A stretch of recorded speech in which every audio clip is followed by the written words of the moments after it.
Sejam bem-vindos ao Sem Firulas.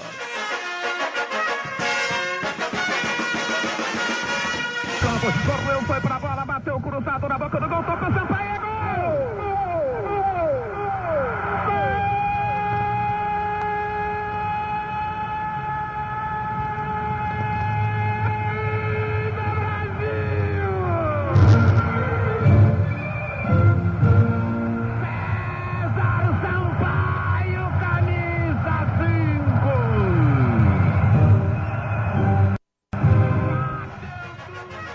Boa noite, amigos não firuleiros, boa noite, centralinos. Estamos começando a 9ª edição do podcast Sem Firulas. Eu sou o Rafael Cap e o gol de abertura do programa de hoje foi assinalado por César Sampaio no dia 27 de junho de 98. Oitavas de final da Copa do Mundo na França, Brasil 4, Chile 1.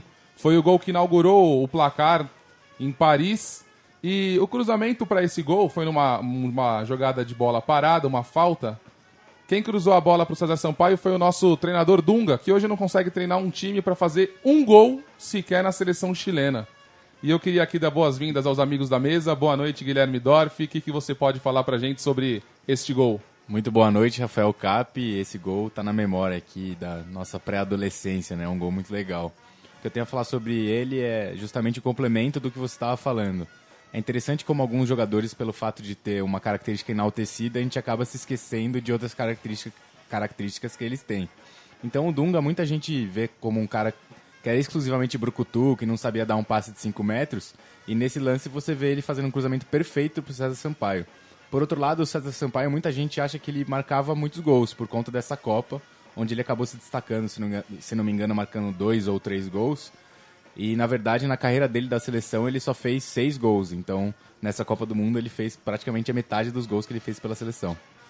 O nosso mestre Gracindo sempre fala que o Dunga, no começo de carreira, era um baita jogador e depois foram recuando ele até o cara, mais ou menos, desaprender a jogar futebol ou algo assim. Exatamente, Cap. Boa noite, mestre. E agora eu queria passar a bola pro Lucas Parolin. Boa noite, Lucas. O que você pode falar aí pra gente sobre esse gol? Opa, boa noite, Cap. Boa noite, Vidiz, Dorff, amigos da mesa, Gracindo. Eu queria destacar a comemoração do César Sampaio. O César Sampaio fez outro gol nesse jogo e em ambas comemorações ele saiu apontando pro céu, ajoelhando. Pra quem não sabe, primeiro...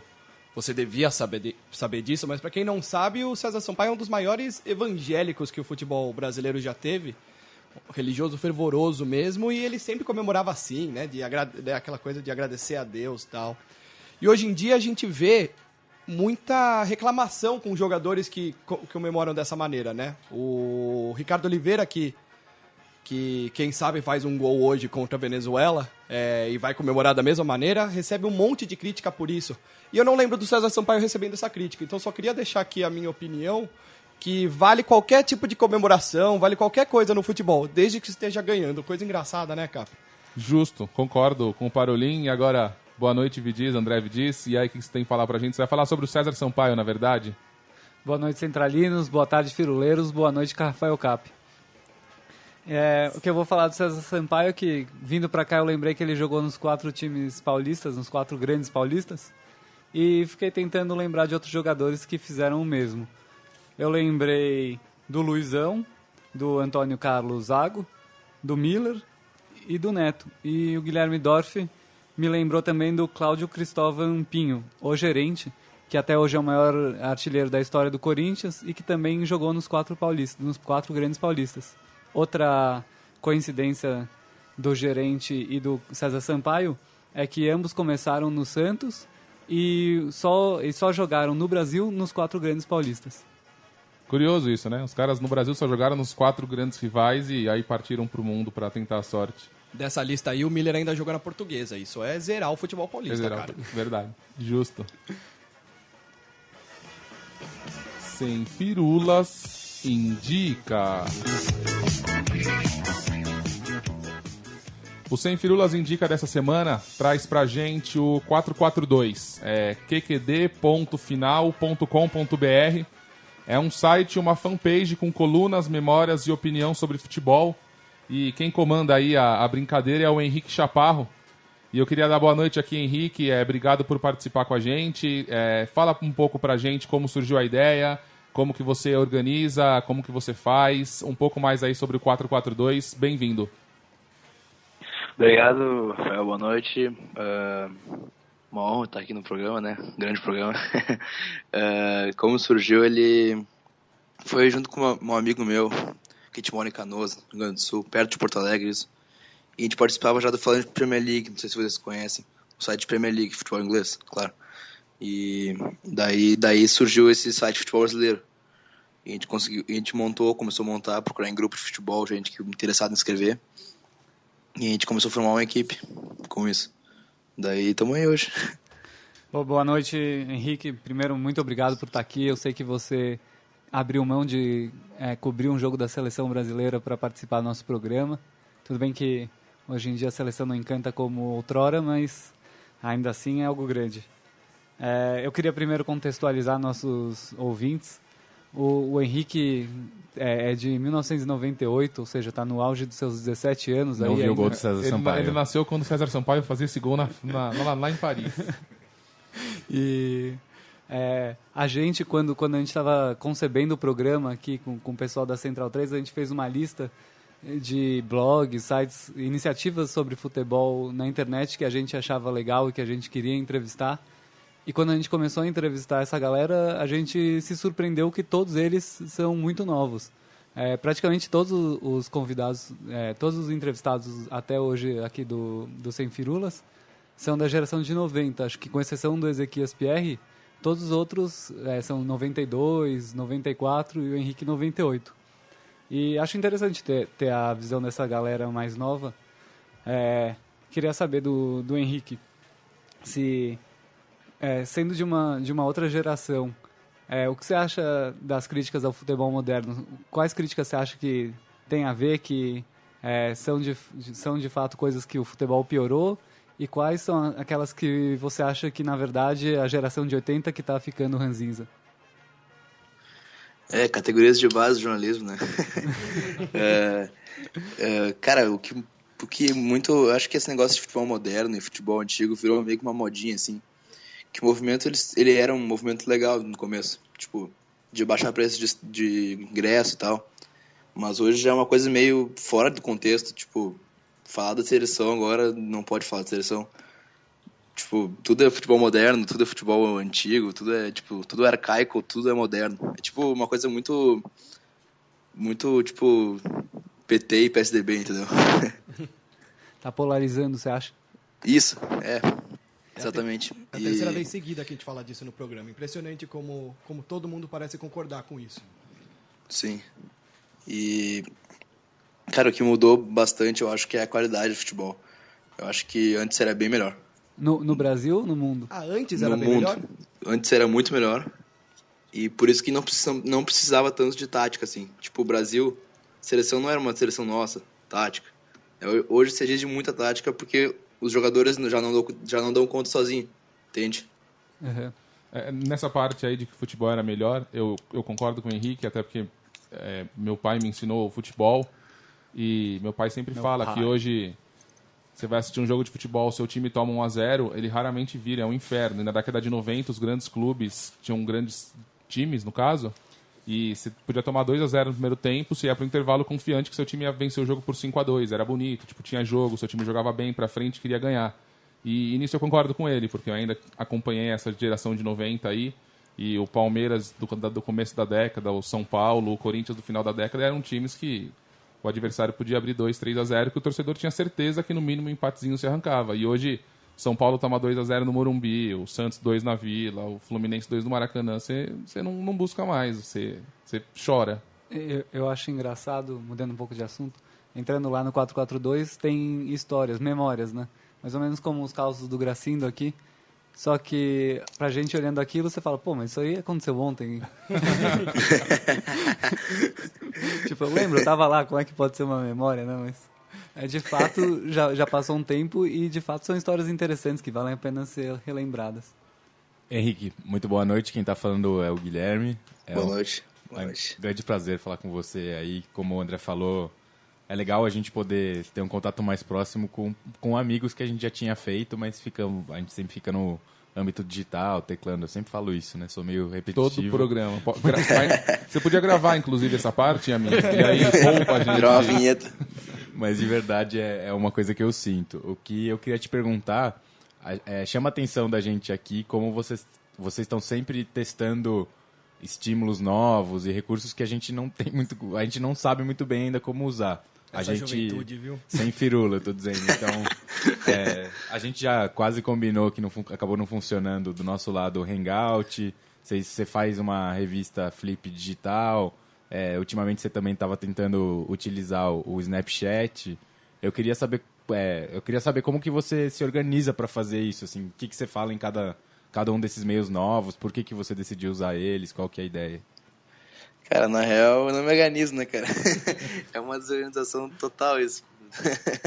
Mas, na real, assim, a gente tenta buscar tipo, enquanto não tem gente ali dominando, a gente tenta chegar ali antes, entende? Pra já ter uma base antes de quando aquilo for um sucesso. Tipo, o Periscope. O Periscope é uma coisa meio nova ainda, tipo, a gente conhece bastante, mas pro grande público, assim, não tem muita gente que conhece ainda. E é algo que a gente não testou ainda. Tem uma conta, mas não testamos ainda. E é algo que a gente quer testar no futuro. E o Snapchat é uma coisa que pouca gente usa. Tipo, é mais jogador de futebol que usa. A NFL tem um Snapchat. Mas um Snapchat pra informar, assim, como a gente tentou fazer, não lembro de ter visto um assim, entende? Então, o negócio mesmo, tipo, a palavra pra gente mesmo é tentar inovar. E o Viber, vocês chegaram a começar ou não? Cara, o Viber ainda não, porque eu nem sei mexer no Viber ainda. Mas é uma coisa que a gente também tá pensando em fazer e tentando organizar, porque o complicado agora mesmo que é mais da cidade, tipo, 17, 18, e daí chega agora a hora de Enem, vestibular e tal. E aí o site meio que dá uma parada, e aí é complicado gerir e continuar, entende? Sim, claro. Henrique, deixa eu entrar na conversa também. Aqui é o Lucas falando. Boa noite, Lucas. Boa noite primeiro. Henrique, eu tava lendo alguns posts no site de vocês.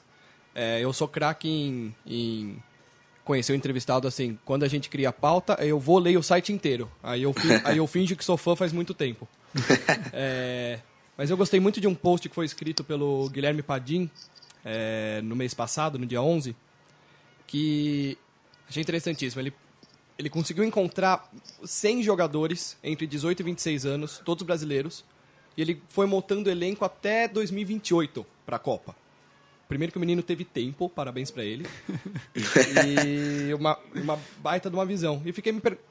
E no texto ele já começa a falar sobre essa crítica, né, que temos hoje, que a geração atual é ruim. E ele está falando exatamente o contrário. Aí eu me assustei no começo da entrevista aqui com você, que você falou que o futebol hoje é pior, que a qualidade dos jogadores é pior. Então eu queria que você falasse um pouquinho mais sobre isso, sobre se realmente falta tanta qualidade nos jogadores atuais, brasileiros principalmente, que se você quiser falar dos europeus também, mas estava pensando mais nos brasileiros mesmo. Sim, o que eu quis dizer é assim, ó, acho que o nível do futebol baixou, entende? Tipo, Douglas Costa hoje considera-se um cara que é bom, entende? Mas daí vai na seleção de 70, o cara não ia ser nem convocado lá. Certo que não ia ser convocado, entendeu? Uhum. Não ia ser gandula da seleção. Nem na de 74?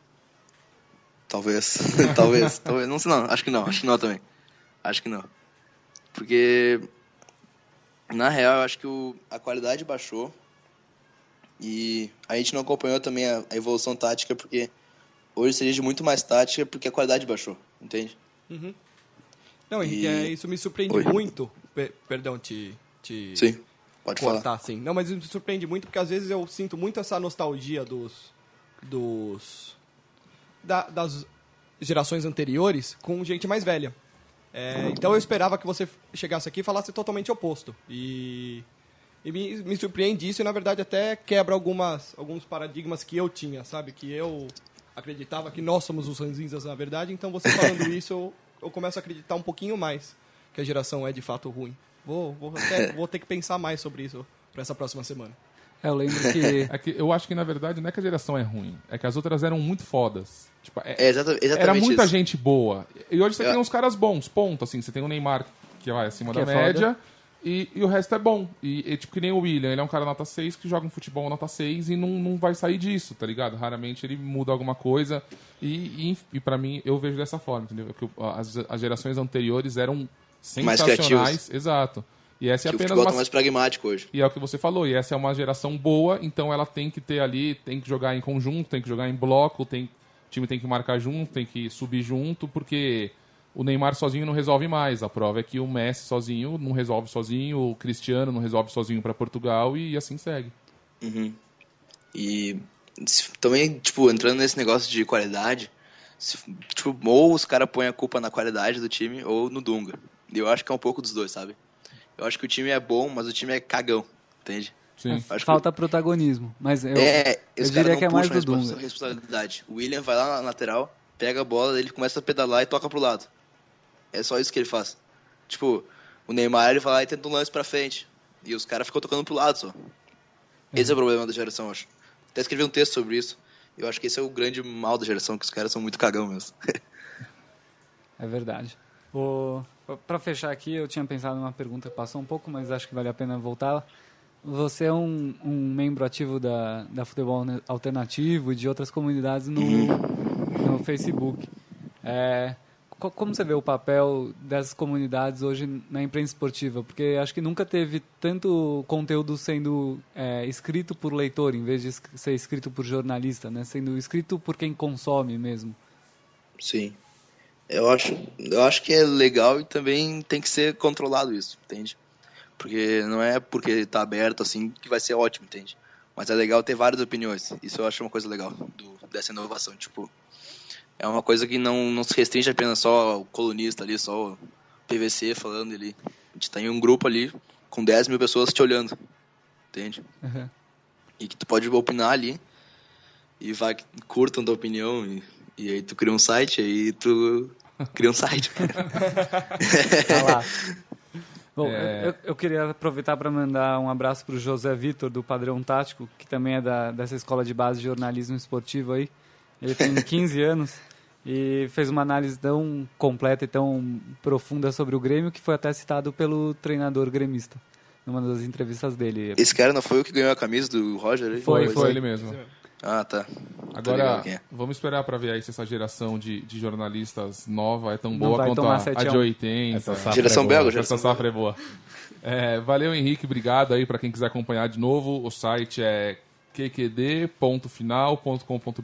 Henrique Chaparro, nosso entrevistado de apenas 17 anos. Valeu, Henrique. Boa sorte aí e que você possa vir falar com a gente mais vezes, inclusive pessoalmente, quando vier aqui para São Paulo assistir um jogo, ou enfim. Então, espero estar em São Paulo em breve aí, né? Se for possível no Lollapalooza aí, no Zup Dog. Opa, cara, se você e precisar aí eu de marco companhia... presença aí no estúdio. Vai ficar chaparrão. Lamentável, né? Ah, tô brincando. Não, lamentável Dorf, não você. A piadinha, ele falou? é uma piadinha horrorosa, falou que você vai ficar chaparrão. Foi horroroso e o cara ainda ri, vê se pode. Não, Mas é que se o cara fuma, ele começa a dar uma tossida, né? Aquela onomatopeia, Dorf. Bom, Henrique, fica aí o convite para assistir o Lollapalooza com o Parolinha aqui. E quando vier para São Paulo, avisa que a gente faz questão de ter você aqui nos estúdios com a gente. Beleza. Tranquilo. Agora... Valeu o convite. Um abraço. Valeu, obrigado. Agora é aquela hora, você sabe, né, Dorf? O que vem agora? Não sei. Você pode me falar, Rafael? É a hora mais gostosa do programa.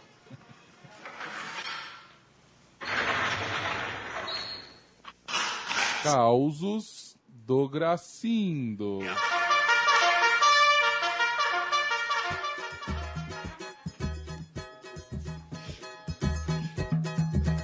Fique de olho no apito, que o jogo é na raça e uma luta se ganha no grito.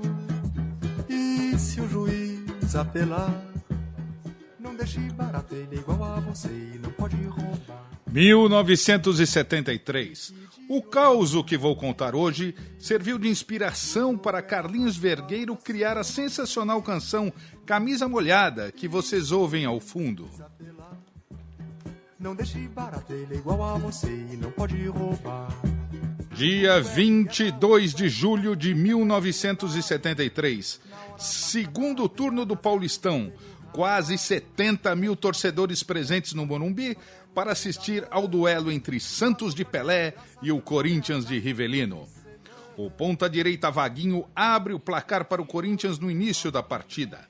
O Santos não joga bem, é apático.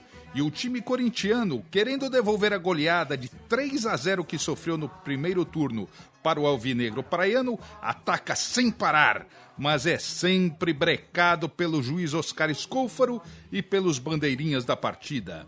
Acabam marcando vários impedimentos do ataque mosquiteiro. Anulam 2 gols legítimos e não marcam um pênalti claríssimo sobre Rivelino. Ou seja, uma arbitragem muito polêmica.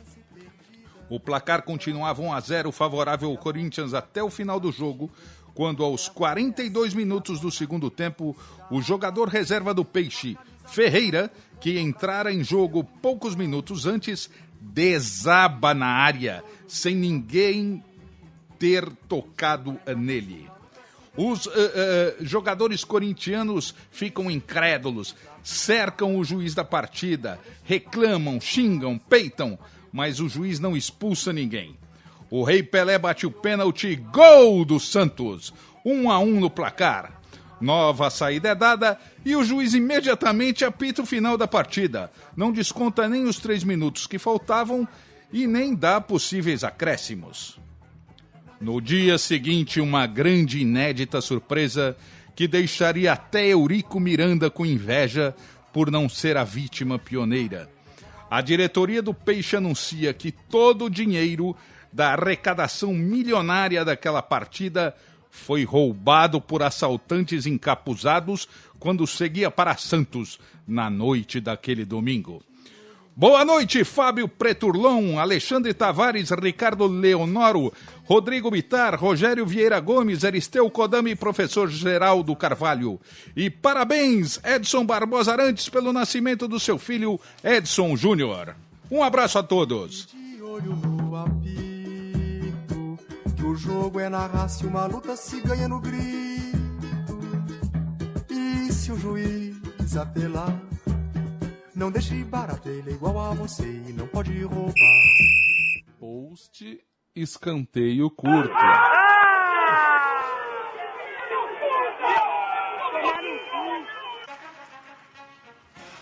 O post escanteio curto dessa semana é um post agora do dia 9 de outubro, com o título Coincidência.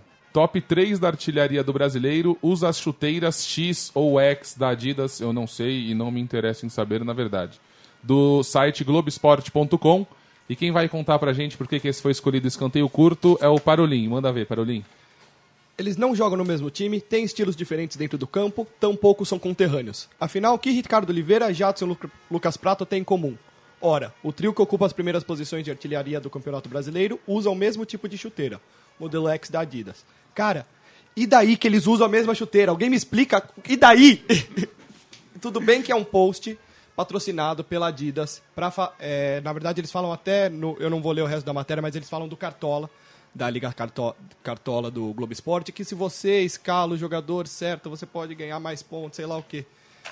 E eu até entendo, como jornalista e sabendo da crise que o jornalismo passa, que realmente está difícil fazer dinheiro, a necessidade disso. Mas mesmo assim... E daí que eles usam a mesma chuteira, Dorf? Na boa. Essa é uma coisa que tá meio em voga aí no mundo da publicidade, que era o antigo publi editorial, né? Que agora chama content marketing. A ideia disso é você cada vez mais diminuir essa barreira entre o que é editorial, né? O que é o conteúdo e o que é a publicidade. Então é uma estratégia. Mas a questão é que eu não sei realmente se as pessoas que entram na Globo.com e olham isso misturado ali com a matéria tem essa percepção que, diferentemente dos outros textos que estão ali, aquilo foi um post pago pela Adidas. E se a ideia é fazer um negócio que atraia e que interesse de fato ao leitor, diferente de uma propaganda, então faz um negócio que atraia e de fato interesse o leitor. Vou dar uma dica aqui para Adidas. Tem 2 canais de futebol muito bons no YouTube, que são amigos nossos, inclusive vão vir aqui ser entrevistados em algum momento desse podcast, que é o futebol nacional e o futebol grande, eles fazem vídeos muito, muito bons. Pega esses caras, faz um compilado dos gols desses 3 jogadores, até dá um foco na chuteira e tal, mas faz um negócio que seja legal de ver, não uma matéria boba. Que é a definição desse tipo de estratégia, né? Exatamente o que você falou. Ou se não, rouba o Dorfinho da concorrente, né? Porque ele vive fazendo propaganda de chuteira e bola. Eu me preocupo com o cara que lê essa matéria e fala assim, eu vou comprar a chuteira X, sei lá da quanta, e vou ser um puta de um craque que nem o Ricardo Oliveira, o Jadson e o Prato. Os meus chefes, que inclusive eu tô devendo um salve pra eles desde o primeiro programa, cientistas esportivos, se eles lessem isso, eles choravam. Os doutores em metodologia do treinamento, Irineu Loturco, César Cavinato, Ronaldo Cobal e Lucas Pereira, além do Márcio Capuano, eles iriam chorar. E assim, embasamento científico zero. Zero. Depois de quantas semanas? 2 ou 3 semanas sem escanteio curto, veio um baita escanteio curto aí.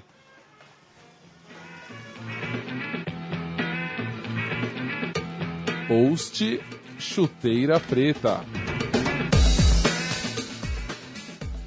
O post chuteira preta dessa semana é do blog do Birner, do dia agora 6 de outubro, com o título Professor Milagreiro. Osório é uma perda irreparável. E ninguém melhor do que o nosso tricolor da mesa, André Vidiz, para explicar o porquê. Bom, como você disse, é um texto do Vitor Birner, que faz o Titulares aqui na Central 3 toda segunda. Indico fortemente aos nossos ouvintes que ouçam ou ao vivo ou downloadem, coloquem no celular e ao invés de ouvir aquelas mesas redondas da Jovem Pan ou da Bandeirantes, por favor, ouçam Titulares, vocês vão ficar mais inteligentes. Então, o Birner, primeiro, elenca as dificuldades que o Osório encontrou no São Paulo. Então, ele fala do desmanche, que foi bastante falado, de como ele não teve tempo de se adaptar ao futebol brasileiro, da crise política que felizmente levou à renúncia do Aidar hoje, os atrasos de salários e mesmo do time que ele recebeu, que jogava um futebol previsível e medroso mesmo. Depois ele fala dos méritos do Osório, primeiro de ter deixado o time na semifinal da Copa do Brasil e lutando aí pelo G4, de ter colocado jogadores da base como nenhum outro treinador na história recente do São Paulo. Até compara ele com o Tele na medida em que ele ensina os jogadores a jogar mesmo. E depois cita os jogadores que aumentaram o seu rendimento com o Osório. Ganso, Pato, Carlinhos, Thiago Mendes, Rodrigo Caio, Lucão, Breno.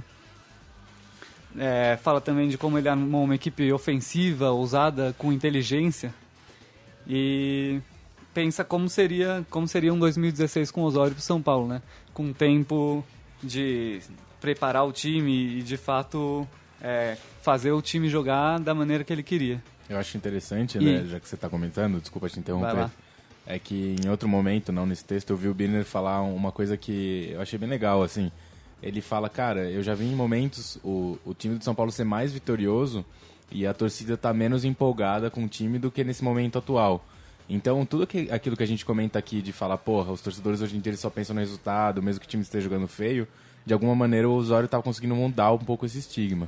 Sim, e rapidinho também já, o que eu até falei pro Vidiz aqui, caminhando aqui pra Central 3, de tudo que ele fez, o que eu achei que foi melhor foi ele conseguir segurar o time, ter o time na mão com um momento político do São Paulo. Porque de repente fazer um bom trabalho, de repente encaixa, um jogador o Pato começa a fazer um gol aqui, ali, o Luiz Fabiano, isso pode acontecer, mas o que ele fez de segurar, e o Vidiz até comentou comigo, que querendo ou não, o Osório foi tão importante que ele é parte dessa renúncia do Aidar. Claro, as posturas dele, tanto nas coletivas quanto no dia a dia, de fato ele agiu em pró do clube. Ele fez o que acho que todo torcedor sonhava que um treinador fizesse. Bom, enfim, só para fechar o texto do Birner, ele desconstrói as críticas conservadoras de parte da imprensa esportiva, que inclusive quase entraram aqui no escanteio curto da semana, que fala, por que o Osório já ganhou, qual o currículo dele, olha só, ele coloca lateral de ponta, que é isso?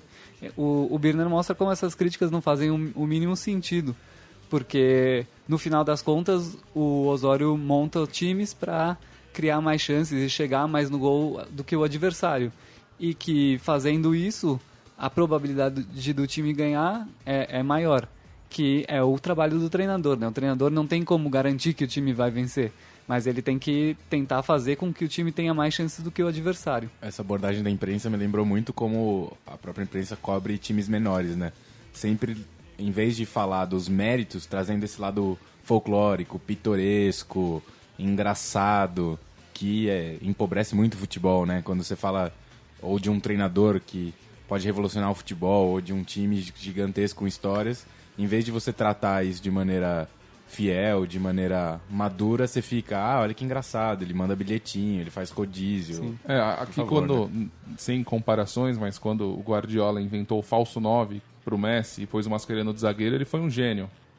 E aí o Osório vem aqui colocar o Carlinhos na ponta e ele não entende o contexto do futebol brasileiro, Exato. Tá fazendo besteira. E besta, é né? que o Guardiola é um estrangeiro que tá lá longe, né? Exato. Tá lá na Europa, onde você Sim. encostou na Europa, de repente você faz tudo certo. Se fosse um Guardiola da vida fazendo isso aqui, um estrangeiro... É que quando ele é convidado pra mim fazer isso aqui, né? É que lá fora o cara que É critica sério. não tem que repensar tudo que ele acredita do futebol, porque o cara tá lá longe, então é tudo diferente. Quando o cara vem aqui e faz diferente e atinge resultados que não foram atingidos antes, o cara tem que repensar o que ele fala, o que ele pensa. Então é mais fácil já criticar antes. Mas olha, não que meu visto valha muita coisa, mas eu queria assinar embaixo do que o Birner falou de como a mídia tratou o Osório. Foi quase repugnante. E que, se a mídia não, mas que as diretorias e principalmente os treinadores de futebol no Brasil olhem para o que o Osório fez e reflitam se não dá para fazer as coisas diferentes do que sempre foram feitas. Amém.